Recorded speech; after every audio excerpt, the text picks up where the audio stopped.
All right, cool. So, reason we're here, obviously, the man with the iron fist. Yes, sir. I want to get right into it, talking about the role of a director and how it relates and compares to the role of a producer. Okay. Let me just say that I think being a producer helped prepare me for being a director. When you control a group of people or, studio environment, it prepares you. But a director is that taken to the 10th power. So in the record producing, I made say I got 10 people to control. But when you're working on a film, that number could go up to 400 or 500 people. And I think Eli one day said I had 700 people.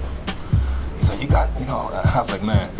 So, but I use this analogy that directing is like being Captain Kirk. You know what I mean? You got a big ship, a lot of people's lives in your hand, a lot of trust on you, and you got to make those proper decisions to take you where no man has gone before. I wanted to talk also about your influences, your filmic influences. Obviously, film has been something that's a medium that's really important to you in your career as a producer, even before you became a director. Yeah. You have the famous snippets in the Wu-Tang skits and the Wu-Tang songs. It's something that obviously was very influential on you. When you're emulating styles as a director, how does that relate to the art of sampling specifically? Is there a correlation there? There's a correlation, but let me point this out. When I was making albums, I was attempting to make a movie. I wanted people to take their minds away from their normal day and spend an hour with me and watch and hear my movie, hear it through your mind. Now, making a movie, I can visually tell the story. They say a picture say 1,000 words, and movies move at 30 frames per second. So imagine how many words and images could pop in your head.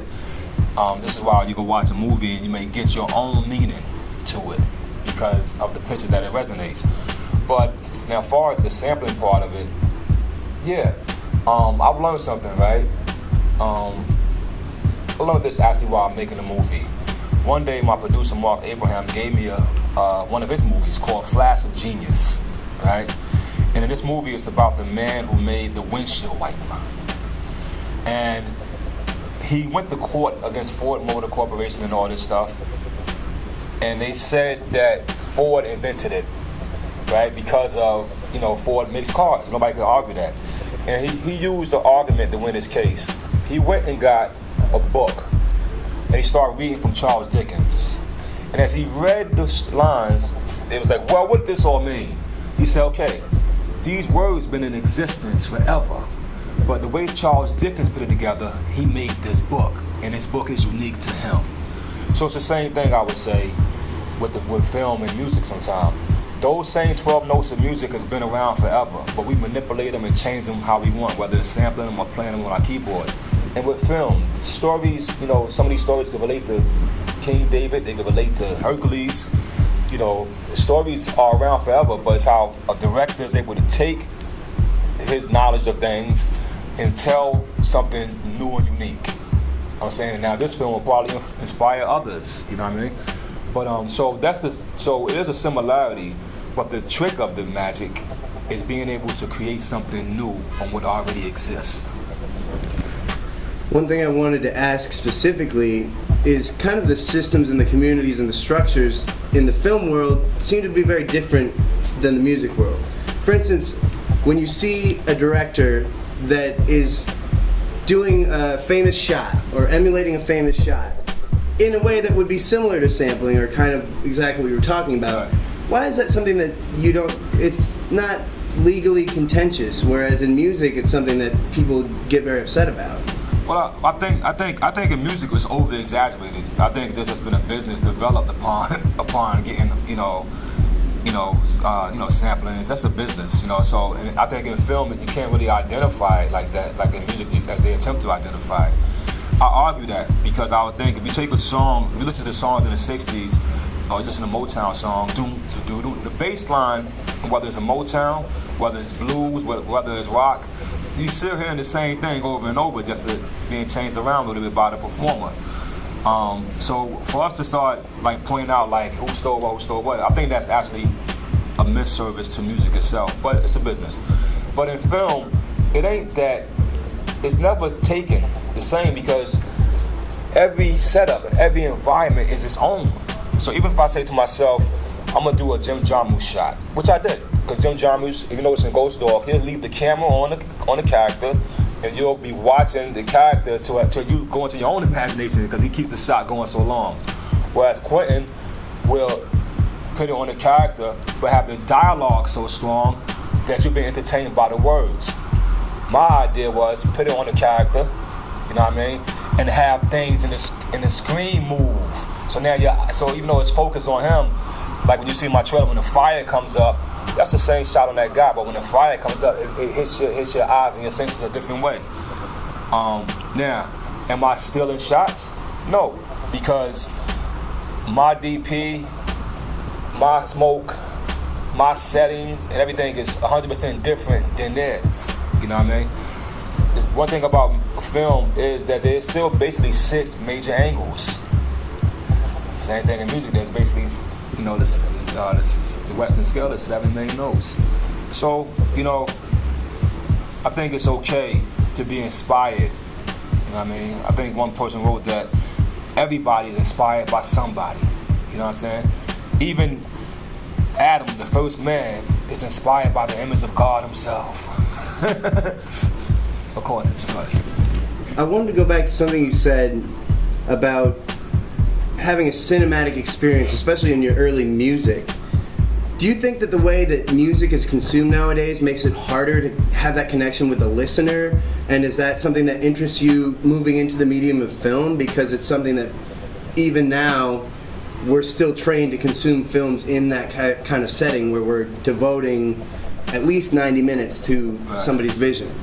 Yeah, I think music has been, now that it's been chopped up and singles are back in effect, and it started with singles anyway, so everything goes in a circle. But film is a medium that still has the opportunity, like you said, to keep an audience captive for a period of time. For me, it was a natural transition, actually. I had to continue to express myself in a complete way more than a fragmented way. But at the same time, I understand the science of fragments. When I was making Iron Fist, the Man with the Iron Fist, you actually can fragment it. You could just take out a scene of Zenji fighting the rodents on your iPhone and have a good time for 3 minutes if you want to just enjoy 3 minutes of the film. So a good album consists of the power to listen through, like Cuban Links. You can listen from beginning to end and be entertained. But you can just play Knowledge God and still get a good time out of it. So I think I did the same thing with The Man with the Iron Fist. I honestly feel like this about the movie, and I know this is a big statement coming from me.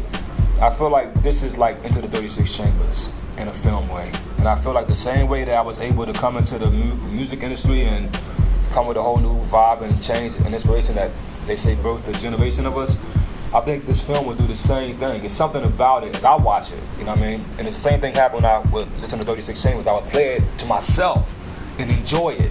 Usually I meant this, like maybe from the year 2000, take an album like The W. I haven't heard that album since after making it, really. I've never really go back and sit down and listen to that record. After a while, I would make them and not listen to them. And maybe because the creativity was not as potent as 36 Chambers or the earlier albums. This film is back to that. I could watch this thing over and over. I wound up watching it last Saturday and got geeked out again as if I didn't even make it. Because there's something about it. You know what I'm saying? When you put certain things together, like a good meal, you put the certain foods together, you sit down and eat. The chef forgets who made it, he's just enjoying the food. So.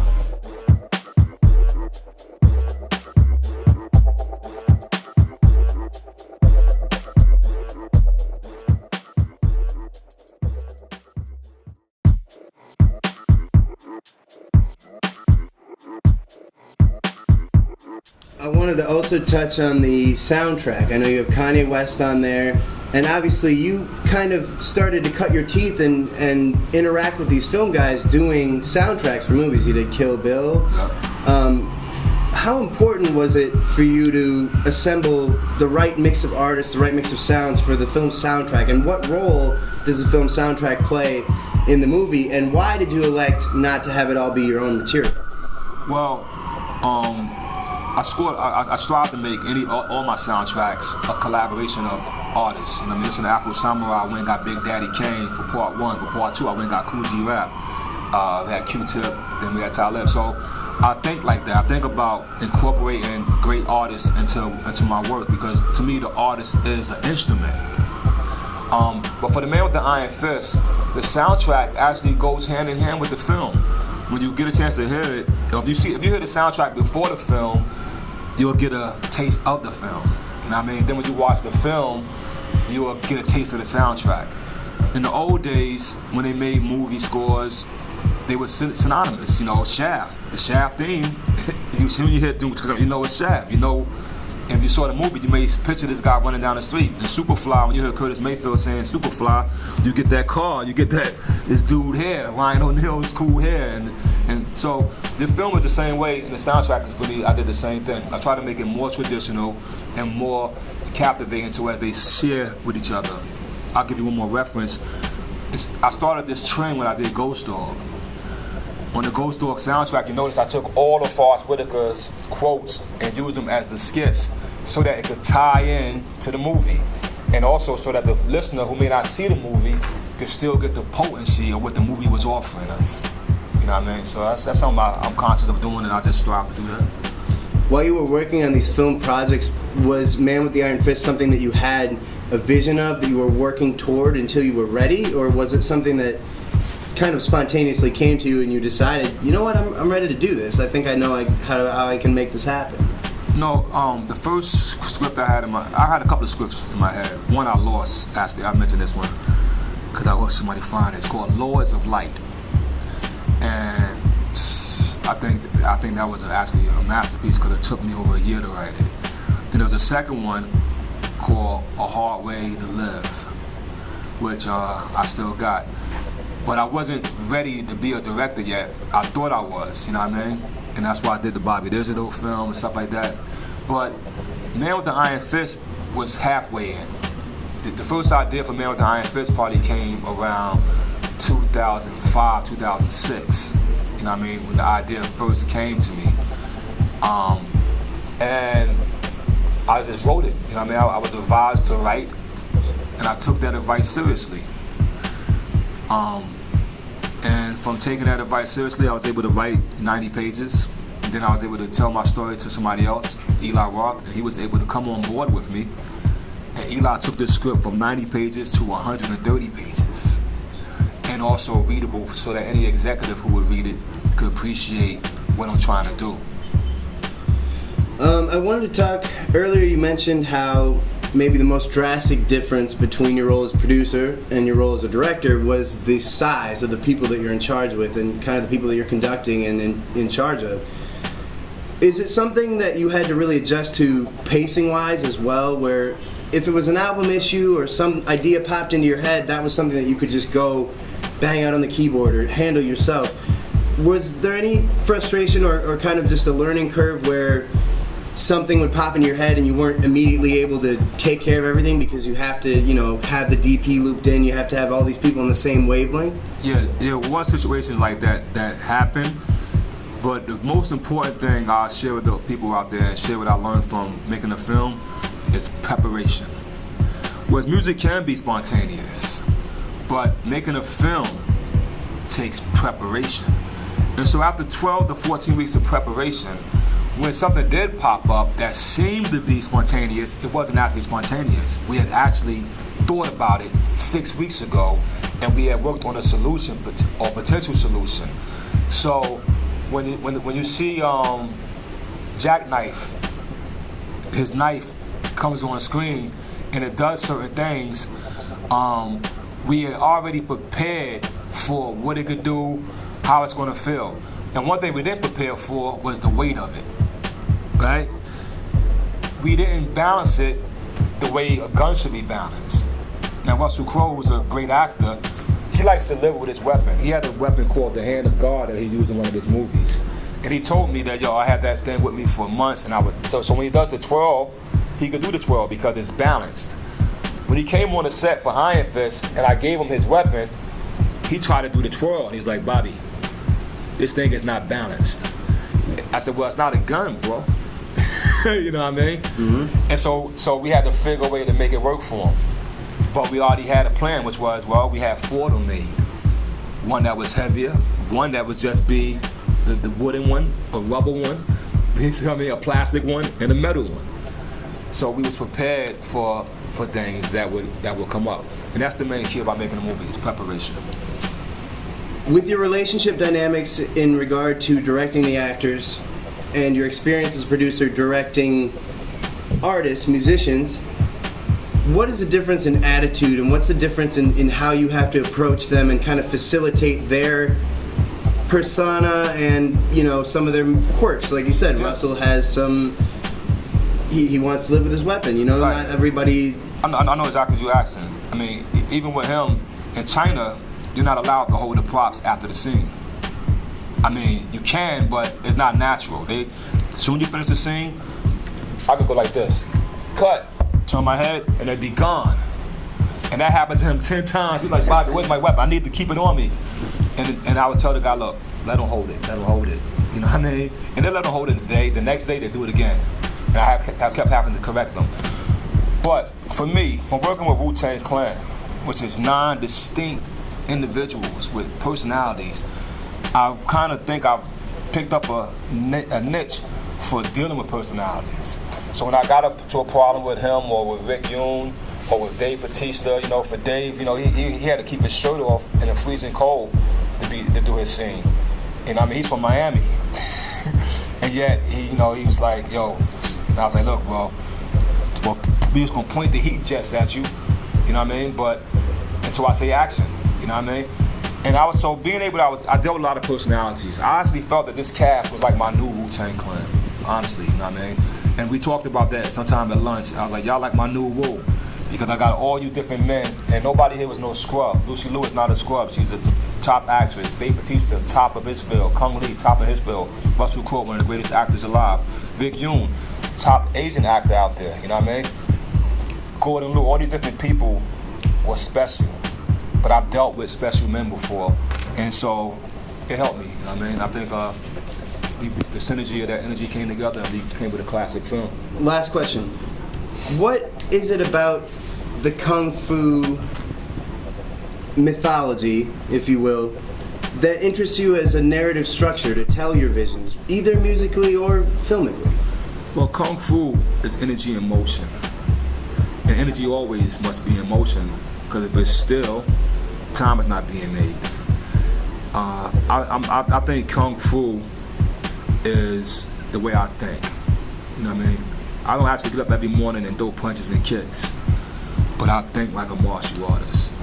And I think that Kung Fu is actually important for every man. If we take a moment to take a look at it, it can help your life. They say that they did a test recently and say that the oldest people on earth with the longest lifetime expectancy are the Chinese women who do Tai Chi. So Kung Fu, man, I mean, it's a way of life, and it's a healthy way of life. All right, hey, well, thanks a lot for your time, man. That's all we got right now.